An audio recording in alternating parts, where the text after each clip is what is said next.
What is going on, you guys? Alex Chasen back here with a brand new video, and today let's talk about the future of Team USA basketball looking ahead to the 2028 Olympics in Los Angeles, back home in the USA for the first time in, I believe, a very, very long time. I think since the 90s when it was in Atlanta. But either way, it's back in the USA 2028. So today, let's talk about the most likely, in my opinion, roster for Team USA in the 2028 Olympics, and also some guys that might not be in the team but could make the team, some on the fringe type of guys. Let's dive into that. But first, shout out Team USA. They won gold.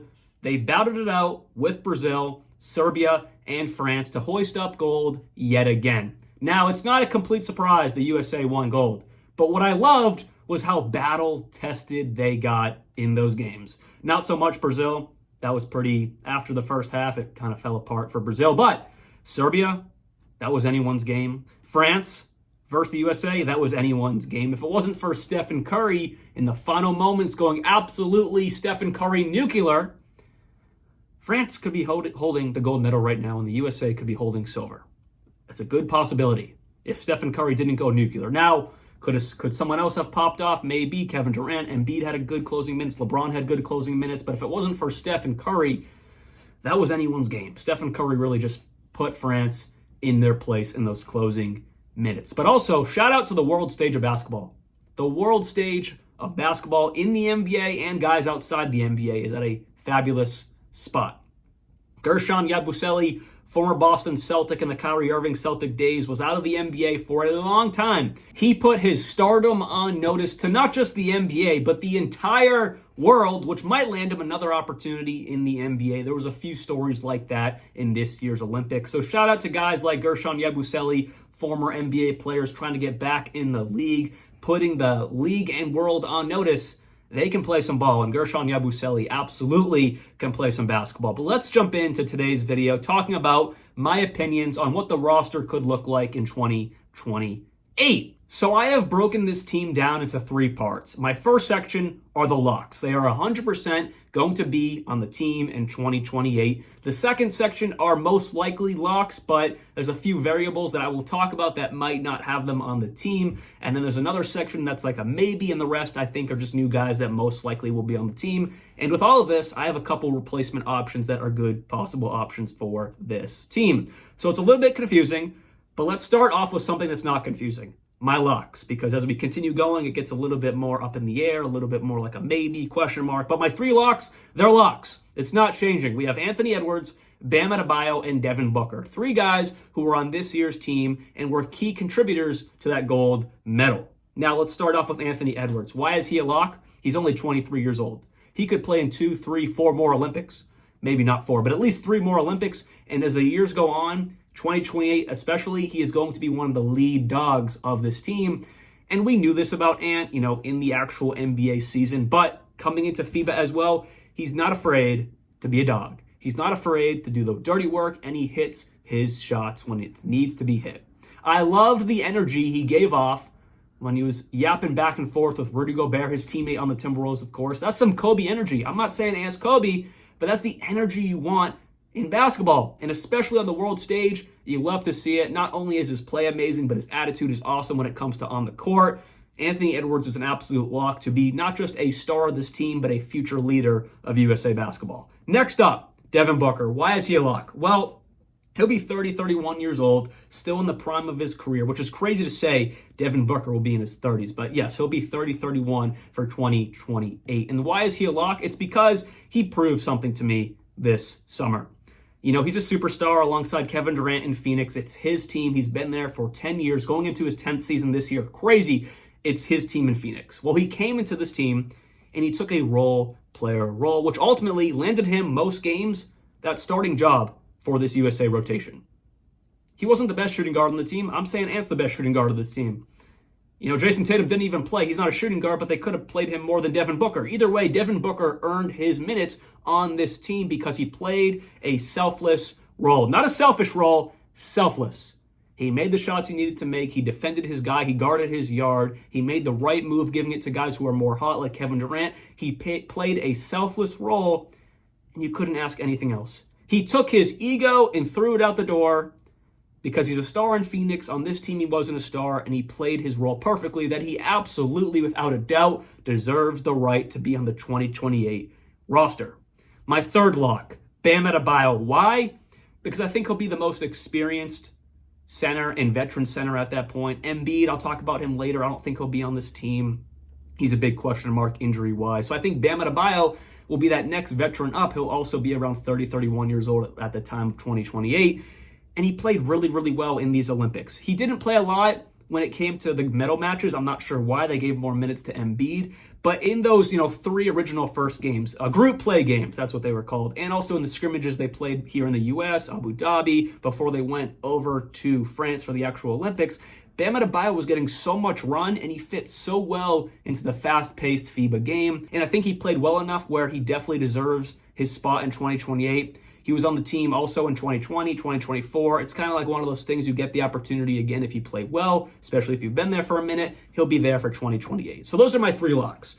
And now we move to 2 guys that I think are most likely locks, but there's a couple asterisks next to their name. The first one, and you're thinking, why is he not a lock? Jason Tatum. He's a maybe lock just because, not that he won't be invited, he absolutely will be invited for 2028, is will he want to play? Jason Tatum was the only American on All-NBA first team. And Team USA is full of Americans, but yet he was treated like the 14th, 15th guy on the roster, getting benched for 2 games, no minutes, both times against Serbia. In my opinion, I think Steve Kerr's a good coach who's getting a lot of hate, but it's not even the coaching. It's just blatant disrespect. Jason Tatum, NBA champion, former Olympic champion, I couldn't speak. But either way, Jason Tatum earned the right to be on that court. I think it's just blatant disrespect. I hope Eric Spoelstra becomes the next coach if Steve Kerr's not doing it in 2028, because Eric Spoelstra wouldn't do that. I don't know what it is. I don't know if he really thought he was doing the right thing, Steve Kerr. I don't know what it is. But either way, Tatum will be invited to the Olympics, but it's just a fact, will Tatum accept it? Is this something that was like, why would I bother even doing this again? Especially if Steve Kerr's the coach. Will he be like, I'm not doing this again with him. He just benched me. I could be at home, chilling with my kid, go on vacation with my kid. He just had a newborn baby. I could chill with my wife and my kids. Why would I want to be here if I'm not going to play? So we'll see. He also gave an answer after this Olympics, like, I'm going to have to think about it. So again, it's just disrespect. And I don't know if Tatum wants to go through that again if Steve Kerr is still the coach of Team USA. Again, he should be there, but because of this situation, I don't know if he's going to want to be there. Next up, similar situation, but just not as talked about because him being on the court wasn't like make or break. It's, of course, Tyrese Halliburton.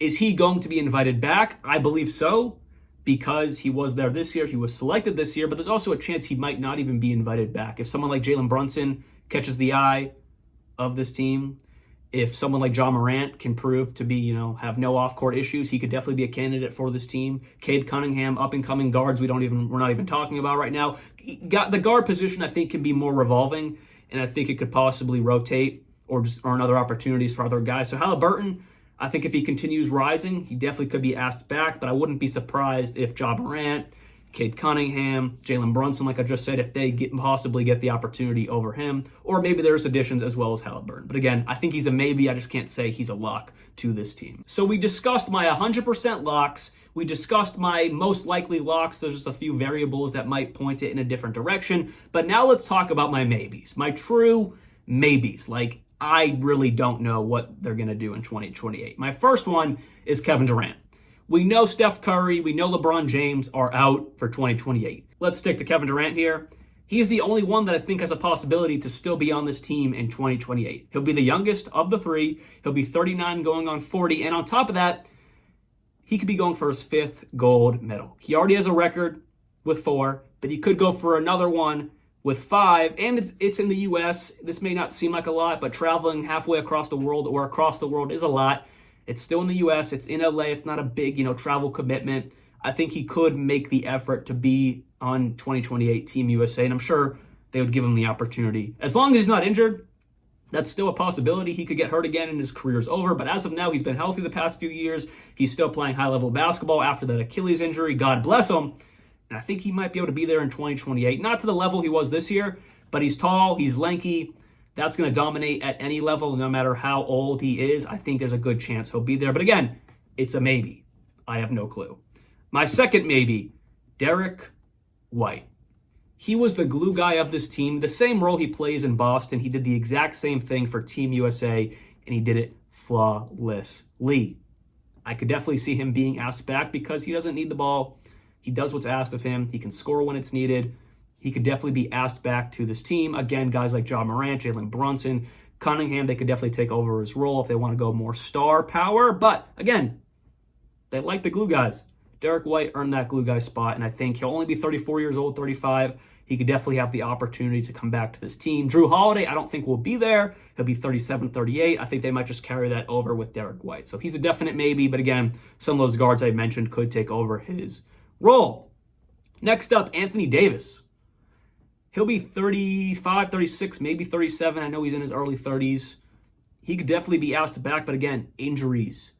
What is he looking like at 35 to 37 years old? Is he still the same Anthony Davis? If he is, he'll be there. If not, I could see them giving that opportunity to someone like Triple J, Depoy type of guy, solid offense. I think he'll only get better as the years go on. Triple J could definitely be a replacement type of guy for an Anthony Davis. Next up, we go to someone who I think is a lock, but he just wasn't on this year's team, Chet Holmgren. There is no place on planet Earth, or there's just no possibility in this universe he's not on this team. There's just no reason why he shouldn't be there. Centers are not at a premium for the USA team. It's more of like foreign centers. Jokic, think about it, he's foreign. Embiid, I don't think he'll even be healthy enough or really good enough in 4 years to be on this team. So who's going to be that next guy up in coming years as a USA center? It's Chet Holmgren. I'm confident, without a doubt, Chet is a member of this team in 2024. He fits everything they need, spacing, defense. He can do it all. He is going to be also 4 years more experienced. He could be a top 5-10 player in 2024, and I think he probably will be top 10. He's a lock to make this team, in my opinion. But if not, that could definitely go to someone like Embiid if he's still healthy enough to be there. That's just my concern, is Embiid is already having knee problems.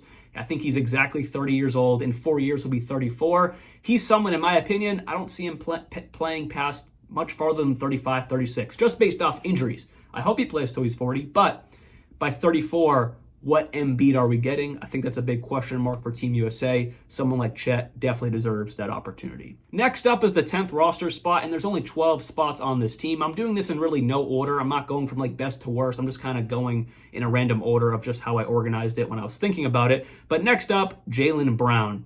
He's a maybe. If it wasn't for his Nike comments and all his, big activist comments, which again, I don't blame him. Say what you want, freedom of speech. You're right with a lot of things you say. Some things you say might be a little crazy, but it don't matter. You're a human individual in the United States. Say whatever you want, my brother. I don't care. Your talent should be on Team USA, but because of some of the things you do say, it might take you away from a roster spot on Team USA. I believe that was the issue this year. I love Derek White, but when Kawhi Leonard is the one dropping off this team, don't tell me it makes sense to replace a wing with a guard, especially when Jaylen Brown is there and he plays the exact same way as Kawhi Leonard. Who has he been compared to his entire career?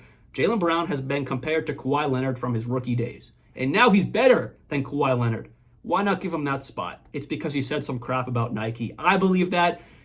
I don't think it's some big conspiracy. Maybe in 4 years it will blow over and he can earn a spot on this team. But because of what he does do, it does come with the repercussions of, I think, maybe not really getting a great opportunity on the world stage with other NBA players. But if it's not Jaylen Brown, I could definitely see guys like Brandon Miller, who will be more experienced, probably a superstar at that time. I could see Mikal Bridges getting this spot. I could also see Cooper Flagg. It's only going to be his 4th year in the NBA. I guess he'll be coming off his 3rd year in the NBA, I believe. Who knows how good he'll be right away? Most of us think he'll be an absolute dog. Rookie season, no doubt. So when the Olympics come, he'll be ready for that stage. But who knows? But again, it could be Cooper Flagg. It could be Brandon Miller. Shout out Alabama. Roll Tide, my boy. And it also could be Mikal Bridges, a good 3-and-D type of guy to take over that roster spot. Number 11, let's hop back to another center. Derek Lively. Not a big name. You're probably like, why Derek Lively? Well, let's not forget, centers in the United States are not at a premium. And I think Derek Lively, yes, the centers are not at a premium for U.S. guys, but also Derek Lively fits perfectly onto this team.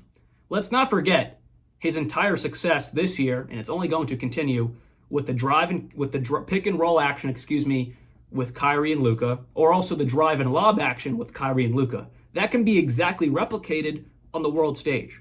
And who's guarding that across the world? It can't be guarded in the NBA, so how is it going to be guarded in the Olympics? It won't. That's your answer. I think Derek Lively, not a superstar, but he's a lot like a Derek White, but of the center position. He's a glue guy who is going to block tons of shots, play great interior defense, and on top of that, he's going to be a major threat down low for those lobs or pick and roll actions, and I think he fits perfectly onto this Team USA team, and he's a good opposite of a Chet Holmgren. I think they would balance each other out really, really well onto this team. And you could even play them together because Chet can space the floor. You put him at the 4, you put Lively at center. There's no one in this universe in the Olympics who is guarding that. It's just not happening. Next up, my 12th roster spot, it has to go, if he's healthy, Zion Williamson. When this man is healthy, he is one of the most dominant players in the entire history of the world. But he's just always a question mark if he's healthy. Now this past year, I will say, it was one of the first seasons he was completely healthy until sadly in the play-in, in the back end of that game, he got hurt. But if he's healthy, in 3-4 years, there's no reason why he can't be invited to this Team USA team. If he's still playing Zion basketball, he's perfect for this team. But if he's not there, I could definitely see it going to one of his teammates if they're just looking for more of a glue guy, Herb Jones. Herb Jones isn't a superstar, but if we're now inviting guys like Derek White to the Olympics, which I'm not hating on, there's no reason why someone like Herb Jones cannot be invited to Team USA to be a glue guy for future Team USA rosters. But again, that wing position can really rotate. I think it could be Brandon Miller. It could be Mikal Bridges, now adding Herb Jones. It also could be Cooper Flagg if he's ready for that lower end roster spots. I think it could really go to any of those guys if it's not someone like Zion, Jaylen Brown, those caliber type of guys. So I talked about a ton of names today. So real quick, let's run through the 12 most likely guys, in my opinion, that will be on this roster. And let's forget about some of the maybe question mark guys because it can get a little confusing. So let's run through this. We have Anthony Edwards, Devin Booker, Bam Adebayo, Jason Tatum, Tyrese Halliburton, Kevin Durant, Derek White, Anthony Davis, Chet Holmgren, Jaylen Brown, Derek Lively, and Zion Williamson. So those are the 12 guys I think will most likely be on this team depending on some circumstances, but you just heard all of that. So hopefully you guys did enjoy today's video. That is all I have for you guys today. Let me know down in the comments below, what is your 12-man 2028 in Los Angeles Team USA roster? I'm interested to see what you guys have to say. See y'all very soon, and like always, peace out.